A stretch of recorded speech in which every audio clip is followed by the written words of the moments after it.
nag-aantay kami na ikaw naman ang makasama dito sa Bagasbas. Get ready with me mga kamaestro at uuwi tayo ng probinsya ng Marinduque. So meron tayo doon na camp, special training about our business. Business with pleasure ang gagawin natin doon. And vacation na rin dahil sarili nating probinsya yon. 4 hours ang ating babiyahihin papunta sa Lucena. And then another 3 hours to 3.5 hours, depende sa barko, yung biyahe natin. Sa Balanacan Port, another 2 hours. In general, 12 hours ang biyahe natin doon. So depende sa bilis ng takbo natin. Yung sasakyan ay iiwan natin sa Lucena. Sasabay-sabay tayo doon with our partners. Lord, gabayan nyo po kami sa aming paglalakbay patungo sa aming paroroonan.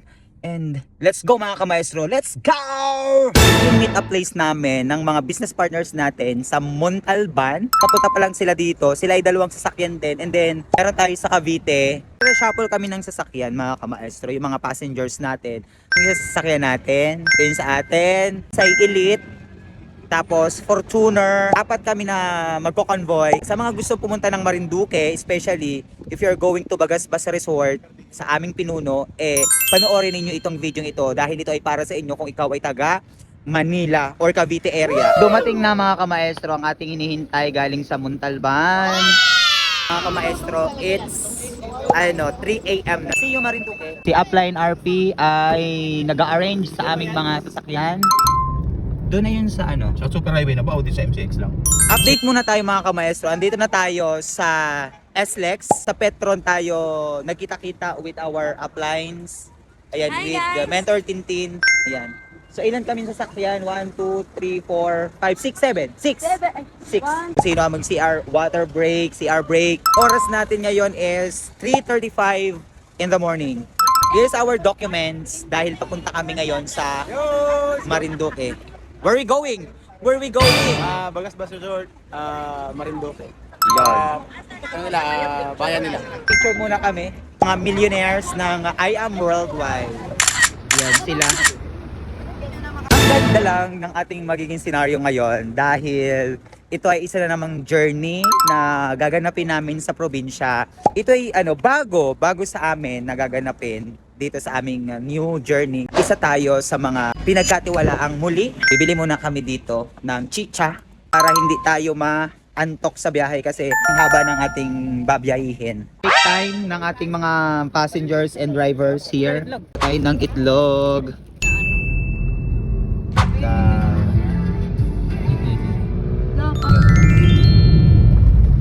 Ay, gising na ba? Papakape na yan.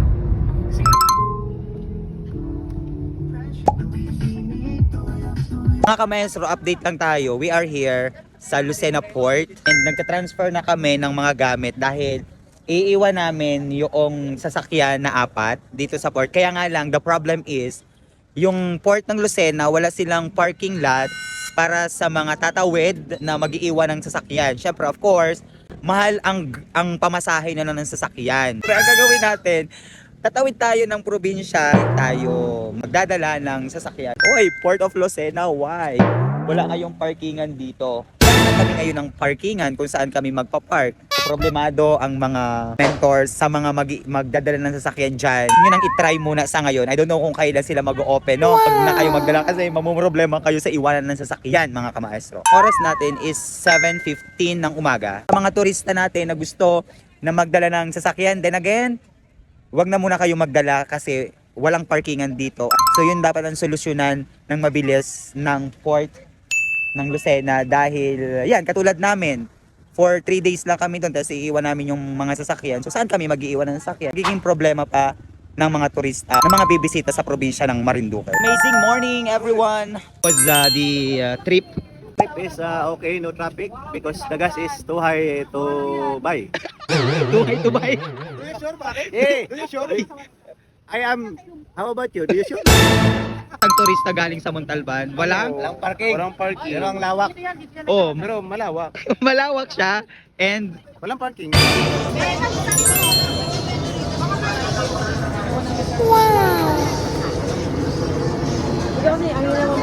Tapos gusto mo, naiintindihan ka niya. update tayo ngayon dito sa Dalahigan Ports sa Lucena. So maraming tao and nakatayo na ang ating mga mentors nakatayo na dahil naubusan tayo ng upuan. I think mga 3 hours ang biyahe natin to 3.5 hours. Ang barko nito ay Star Horse. Mga kasama natin, mga nakatayo, and ito. So maraming pasahero ngayon. Sa second floor is maraming tao na. Wala tayong no choice kundi mag-sacrifice. Kakaroon ka na mga kita dito.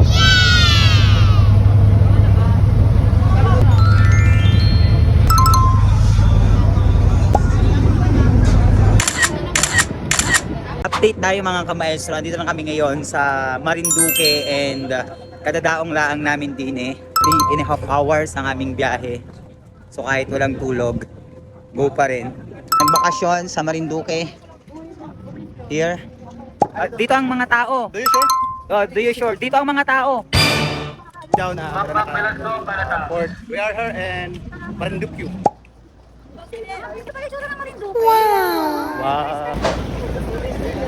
Dito ang sakayan papuntang Santa Cruz, Gasan, Buena Vista, Buwak, jeep, mugpog kapag tricycle. Yan. May masasakyan kayo papunta dito. Pag daong pa lang ninyo, marami na dito ang pwede kayong sakyan. If kayo ay magdi-DIY, napakaliit lang naman na isla kaya madali lang ninyo itong mahanap. Recommended naman na mag door to door kayo para point to point ang biyahe para hindi na kayo mahirap. Torrijos po yan, Torrijos. Okay, dito tayo. Torrijos. Yan pa po. Bagas.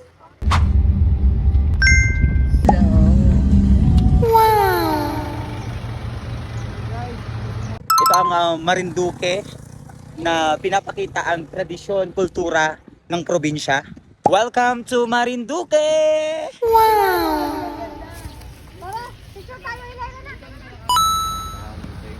Mga kamaestro, ang dami nating station.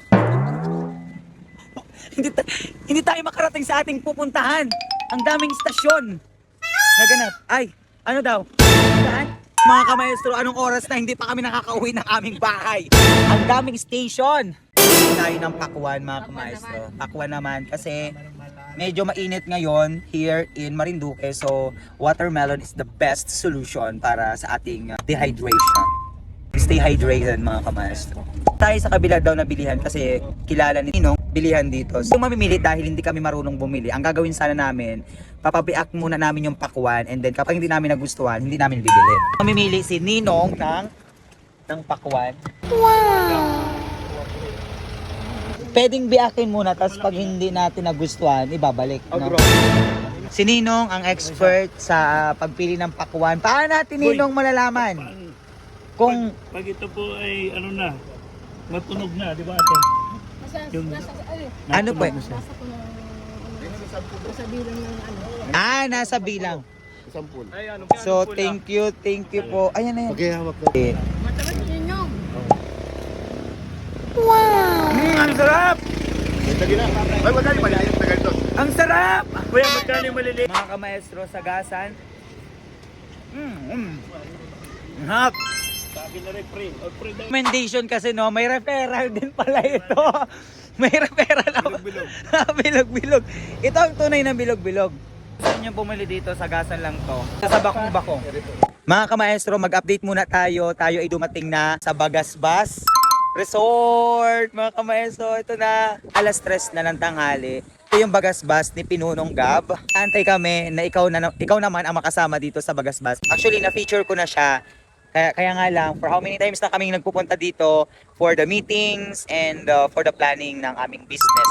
So dito talaga kami nagpupunta from Manila. Kapag may mga plannings, may banding, dito kami dinadala ni Mentor Gab.